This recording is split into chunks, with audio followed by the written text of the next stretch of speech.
दोस्तों, आज हम देखेंगे कि व्यू बाइंडिंग क्या होती है और डेटा बाइंडिंग क्या होती है। दोनों को हम अपने एंड्रॉयड प्रोजेक्ट में कैसे इम्प्लीमेंट कर सकते हैं, क्योंकि क्या है कि ये दोनों ही इम्पोर्टेंट टॉपिक हैं और ये दोनों ही आपको आने चाहिए।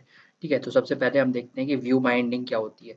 तो व्यू बाइंडिंग क्या होती है कि हमारी जो फाइंड व्यू बाई आईडी हम यूज़ करते हैं किसी भी लाइक व्यू को एक्सेस करने के लिए बैकएंड में, जैसे कि इसकी आईडी है कुछ, सपोज कुछ भी इसकी आईडी है, ऐसे हम बैकएंड में एक्सेस करते हैं फाइंड व्यू बाई आईडी के थ्रू।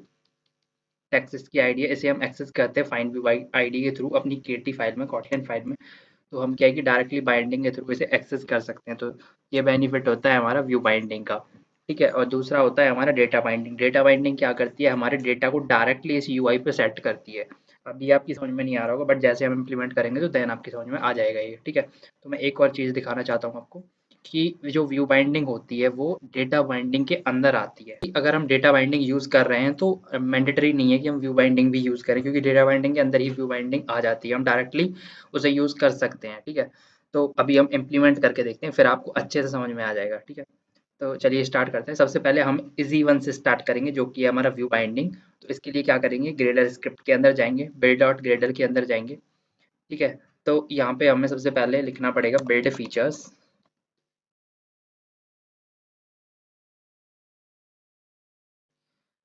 बिल्ड फीचर्स लिख दिया, उसके बाद हम लिखेंगे यहाँ पे व्यू बाइंडिंग, कैपिटल बी,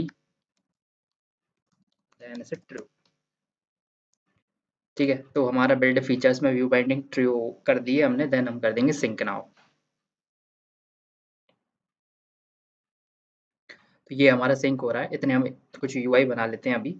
तो यूआई में क्या करेंगे हम कि सपोज मेरा एक टेक्स्ट है, इस पे मेरे को एक सेट करना है कुछ भी टेक्स्ट, और एक मैं बटन ले लेता हूँ सिंपल सा।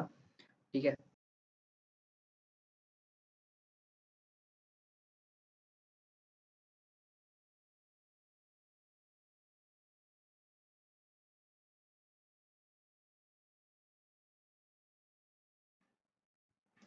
ठीक है, ये दो व्यू ले लिए हैं हमने, एक टेक्स्ट व्यू है हमारा और एक मेरा बटन है। ठीक है, तो अब सपोज मेरे को इस पे कोई भी एक वर्ड सेट कराना है, कुछ भी टेक्स्ट सेट कराना है, और इस बटन पे क्लिक करने पे कुछ काम कराना है, कुछ भी इवेंट हैंडल करना है, तो वो हम कैसे करते थे, हम मतलब करते हैं तो हम सीधे सीधे find view bye ID use करते थे। सबसे पहले एक वेरिएबल बनाते थे उसके लिए, जैसे कि टेक्स्ट नाम का मैंने एक वेरिएबल बना दिया था। हम क्या यूज़ करेंगे, फाइंड व्यू बाय आईडी।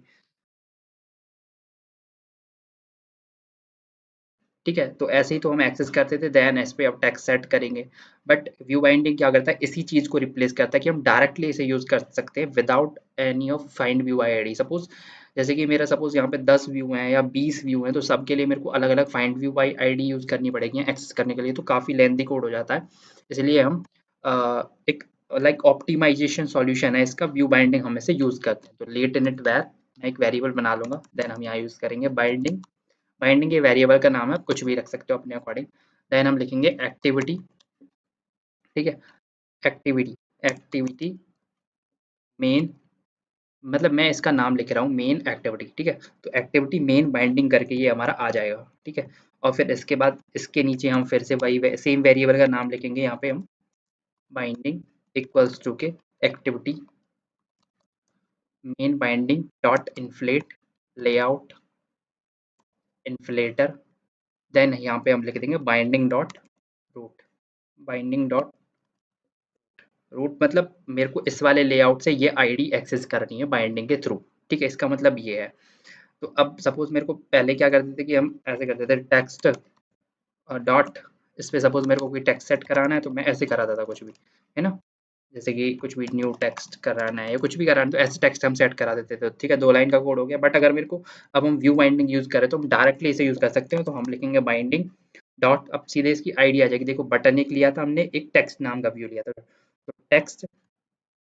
ठीक है, तो इसका कुछ और रख देता हूँ मैं, अच्छा सा ना आईडी नोट रख देते हैं इसका।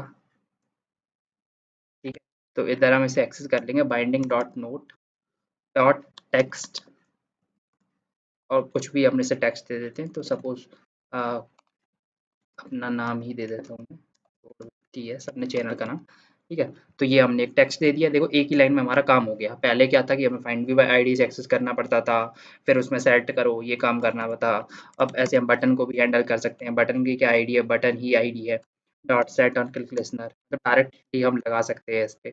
इस पे मैं सपोज़ एक टोस्ट शो करा देता हूँ या कोई भी ऑपरेशन आपको परफ़ॉर्म करना हो इसके अंदर तो वो आप कर सकते हो, ठीक है?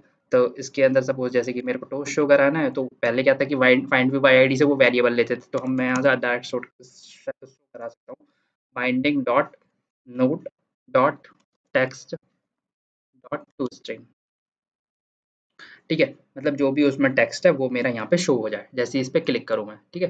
तो ये हमारा हो गया व्यू बाइंडिंग, ठीक है? तो एक बार ओवरव्यू कर लेते हैं इसका, ठीक है? या एक बार रन करके दिखाता हूँ मैं आपको। देखो मेरा एप्लीकेशन जो है वो सक्सेसफुली इंस्टॉल हो गया है। देखो यहाँ पे हमारा कोड विद टीएस आ गया है जो हमने सेट किया था, हेलो वर्ल्ड रिप्लेस कर दिया है इसने, ठीक है? कोड विद टीएस आ गया जो हमने सेट किया था और जैसे ही मैं बटन पे क्लिक करूँगा तो देखो ये मेरा जो भी टेक्स्ट था वो शो हो रहा है मेरे को। पर एक बार ओवरव्यू कर लेते हैं इसका, ठीक है? सबसे पहले बिल्ड डॉट ग्रेडल में गए, बिल्ड डॉट ग्रेडल में जाने के बाद बिल्ड फीचर्स ऐड किया, व्यू बाइंडिंग ट्रू कर दी हमने यहाँ से, सिंक नाउ कर दिया, सिंक नाउ करने के बाद में यूआई जो भी आप डिज़ाइन करना चाहते हो डिज़ाइन किया आपने, आईडी दी उनकी। उसके बाद मेन एक्टिविटी में जाके या उसकी कॉटलिन फाइल में जाके क्या करना है आपको, बाइंडिंग एक वेरिएबल बनाना है, ठीक है? लेट इनिट में, और एक्टिविटी मेन बाइंडिंग डिफाइन कर देना है, जो भी उस एक्टिविटी का नाम हो, एक्टिविटी स्टार्टिंग में आएगा, बाकी उस एक्टिविटी का नाम होगा एंड में, और एंड में बाइंडिंग होगी, ठीक है?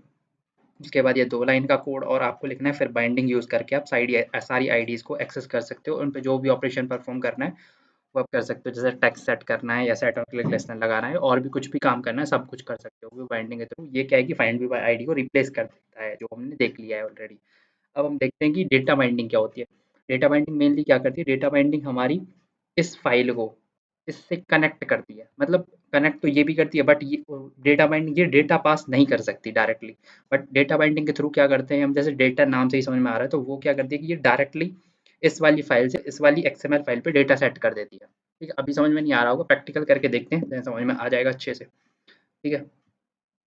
तो सबसे पहले मैं क्या है कि इन्हें रिमूव कर देता हूँ या रहने देते हैं अभी डिफरेंस, ठीक है? बिल्ड ग्रेडल में जाएंगे हम इसके अंदर। अब इसके अंदर बस हमको क्या चेंज कर देना है, इधर डेटा बाइंडिंग कर देना है चेंज, इधर बस छोटा सा चेंज करना है, ज़्यादा नहीं करना,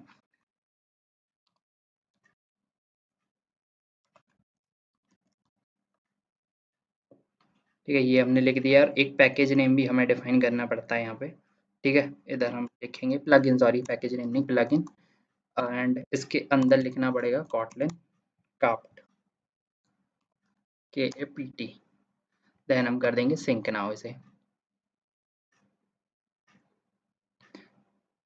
मेरा सक्सेसफुली सिंक हो गया है ये। यूआई पे चलते हैं, ठीक है? यूआई अभी यही रहने देते हैं सेम। देखो ये दिक्कत कर रहा है ये, बस इस पे क्या है कि हमें आईडी ये चेंज करनी है, चेंज की थी ना हमने आईडी, तो नोटिस की आईडी मैं दे देता हूँ, ठीक है? देखो ये सारा कुछ सेट हो गया है।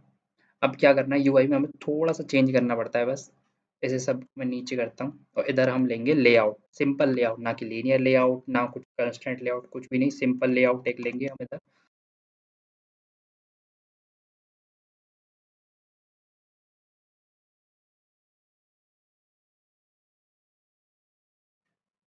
ओके, तो एक सिंपल लेआउट लिया है, ये लाइंस बस जस्ट यहाँ पेस्ट कर दी हैं, ठीक है? और जो लेआउट है वो नीचे क्लोज कर दिया, इसके बीच में है जो भी हमने यूआई बनाई है अपनी, ठीक है?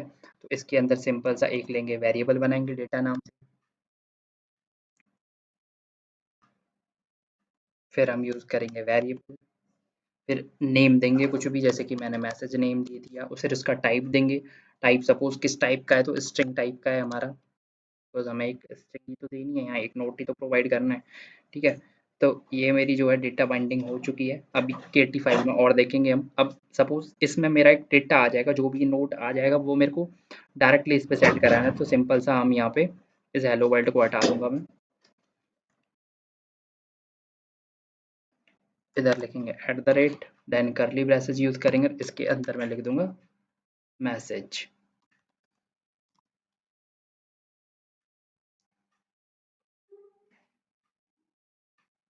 ओके, लिख गया। अब ये क्या है कि डायरेक्टली इसको सेट कर देगा, मतलब पहले हमारी बैक एंड से वैल्यू इसमें आएगी, इसमें आने के बाद ये डायरेक्टली इस पे सेट कर देगा, हमें bind dot text dot note dot text ऐसे करके सेट नहीं करना पड़ेगा। देखते हैं और बैक एंड फाइल में जाके, ठीक है? इसे सेम रहने देंगे। अब इसे चेंज करते हैं हम, activity data, sorry data binding यूटिल, इधर आएगा data binding यूटिल dot set content view, इधर हम दिस लिखेंगे, देन उसका नाम लिख देंगे जो भी हमारी लेआउट वाली फाइल है। तो आर डॉट लेआउट डॉट क्या नाम है उसका, एक्टिविटी मेन।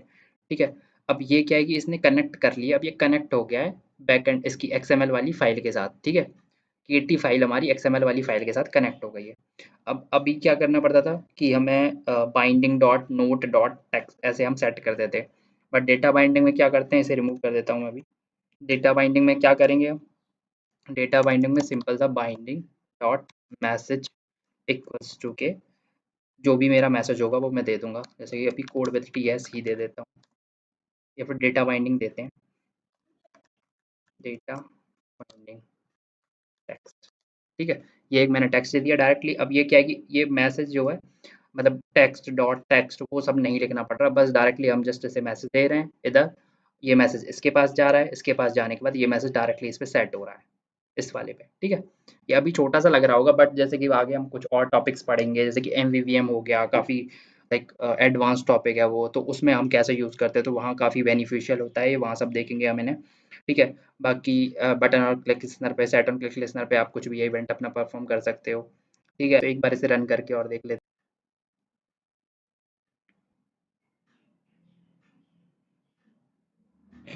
ठीक है, तो आप इधर देख सकते हो कि भाई हमारा जो एप्लीकेशन वो सक्सेसफुली इंस्टॉल हो गया है। ठीक है, तो एक बार देखते हैं, देखो जो हमने टेक्स्ट सेट किया था डेटा माइनिंग टेक्स्ट वो सेट हो गया है, बटन पे क्लिक करेंगे तो देखो वही डेटा माइनिंग टेक्स्ट जो हमने टेक्स्ट सेट किया था वो शो हो रहा है सक्सेसफुली। ठीक है, तो हमने डेटा बाइंडिंग देख ली कैसे यूज़ करते हैं, व्यू बाइंडिंग भी देख ली कैसे यूज़ करते हैं। ठीक है, तो आशा करता हूँ कि आपको दोनों ये समझ में आई होंगी।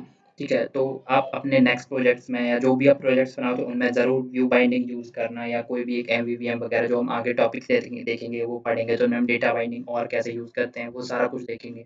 ठीक है, तो व्यू बाइंडिंग आप ज़रूर यूज़ करना अपने प्रोजेक्ट्स में।